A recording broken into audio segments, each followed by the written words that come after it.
Local है, local local local local local है भाई, लोकल लोकल यहीं के लोकल लोकल है।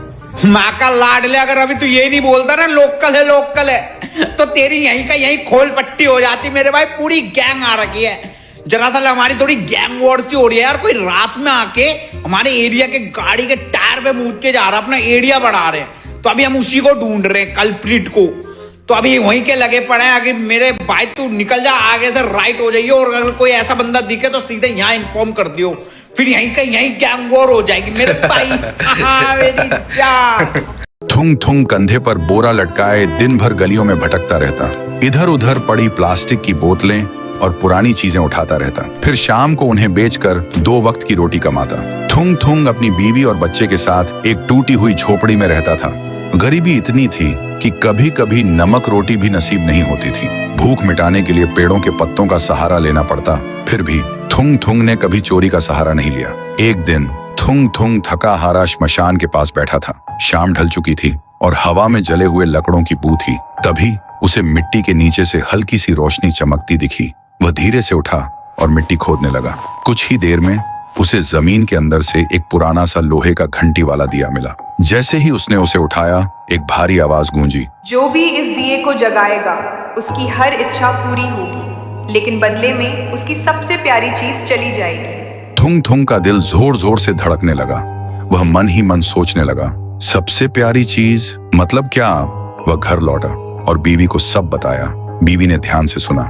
उसकी आंखों में डर भी था और थोड़ी सी उम्मीद भी। फिर बोली, 3 दिन से बच्चा भूखा है, क्यों ना पहले खाना मांग ले।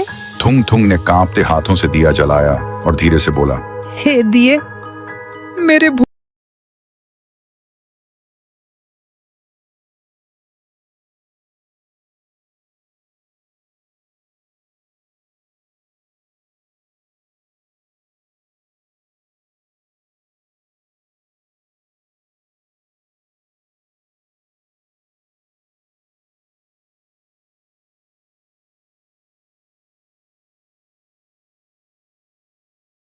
भूखे बच्चे के लिए अनाज दे दो, बस पेट भर खाना दे दो। अचानक पूरी झोपड़ी अनाज और रोटियों से भर गई।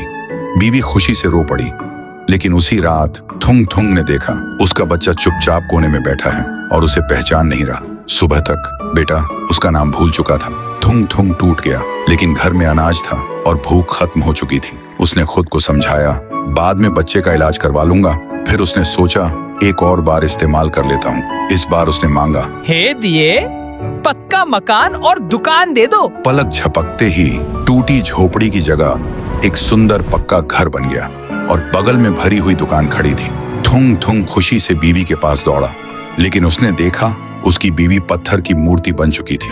थुंग थुंग चीखता रहा, रोता रहा और कोने में रखा वह दिया हंसता रहा, क्योंकि शर्त वही थी, हर बार सबसे प्यारी चीज खोना।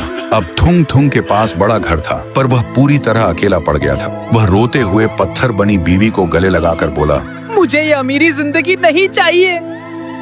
मेरी बीवी और बच्चे को पहले जैसा कर दे, भले ही हम भूखे रहे।